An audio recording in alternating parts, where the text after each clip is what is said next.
Indian defence से related एक बड़ी अपडेट निकलकर सामने आई है। भारत अपनी हवाई ताकत को बढ़ाने की तैयारी में जुटा है। एक तरफ जहां 114 रफाल एयरक्राफ्ट की डील ऑलमोस्ट होने को है, वहीं रूस भी अपना Su-57E fighter jet technology transfer के साथ ऑफर कर रहा है। साथ ही भारत 5th जनरेशन के फाइटर जेट एमका पर भी जोरों शोरों से काम कर रहा है। हालांकि दूसरी ओर दुनिया में बदलती हवाई ताकत के बीच भारत अब 6th जनरेशन के फाइटर जेट के लिए किसी भी तरह की देरी नहीं चाहता है, क्योंकि एमका की जिम्मेदारी एडीए पर है, जिसकी फाइनल उड़ान में अभी देरी है। इसी बीच वायुसेना प्रमुख का एक बड़ा बयान सामने आया। डब्ल्यू की एक रिपोर्ट के अकॉर्डिंगली भारतीय वायुसेना प्रमुख air chief marshal AP Singh के हालिया बयानों में एडीए यानी एरोनॉटिकल डेवलपमेंट एजेंसी पर भारी दबाव डाल दिया।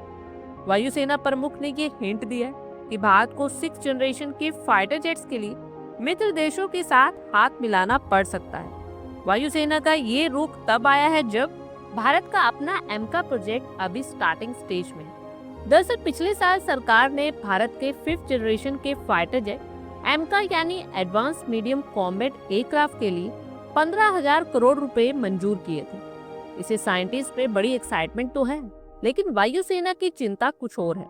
वायुसेना प्रमुख का कहना है कि जिस स्पीड से दुनिया बदल रही है, वहां अकेले काम करना जोखिम भरा हो सकता है। अमेरिका का NGAD यानी next generation air dominance programme और चीन के 6th जनरेशन के एयरक्राफ्ट 2035 तक उड़ने लगेंगे। ऐसे में अगर भारत पूरी तरह से स्वदेशी रास्ते पर चलता रहा तो हमें 6th जनरेशन का एयरक्राफ्ट मिलते मिलते 2045 या 2050 भी हो सकता है। वायुसेना को ये मंजूर नहीं है। एयर चीफ मार्शल के स्टेटमेंट्स को एडीए के लिए एक रणनीतिक चेतावनी के रूप में देखा जा रहा है। संदेश साफ है कि एमका तो जरूरी है ही, लेकिन फ्यूचर के 6th जनरेशन के विमान पर काम अभी भी तेजी से शुरू हो जाना चाहिए, भले ही इसके लिए विदेशी मदद लेनी पड़े। और एडीए के लिए ये समय अग्नि परीक्षा जैसा है। उसे अब 2 मोर्चों पर एक साथ लड़ना होगा। पहला एमका को टाइमली कंप्लीट करना।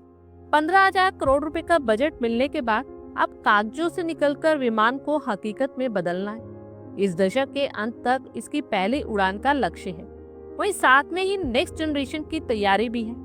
एयरफोर्स चीफ ने पहले ही साफ कर दिया कि वो 6th जनरेशन के लिए 2040 तक का वेट नहीं करेंगे। एडीए को अब एमका के साथ साथ नेक्स्ट प्रोजेक्ट की तैयारी भी करनी होगी। 6th जनरेशन के फाइटर जेट्स आज के रफाल या F-35 से बहुत अलग होंगे। ये सिर्फ तेज ही नहीं होंगे, बल्कि इनके पास अपना दिमाग होगा।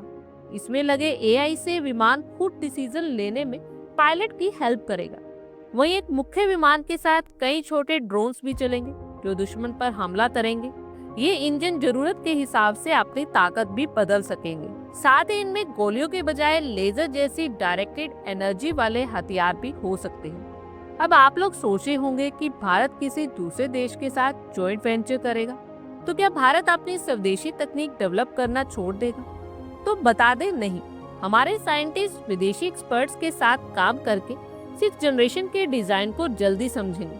एयरक्राफ्ट का प्रोडक्शन भारत के अंदर ही होगा, जिससे आत्मनिर्भर भारत को ताकत मिलेगी। ऐसे में भारत के पास एयरक्राफ्ट के सॉफ्टवेयर और हथियारों को अपनी मर्जी से बदलने का भी अधिकार होगा। आप लोगों की क्या कुछ राय है, कमेंट बॉक्स में शेयर करें। आई होप आपको हमारी ये वीडियो अच्छी लगी हो, और आगे भी इसी तरह के अपडेट्स के लिए हमारे चैनल को जरूर सब्सक्राइब करें। धन्यवाद।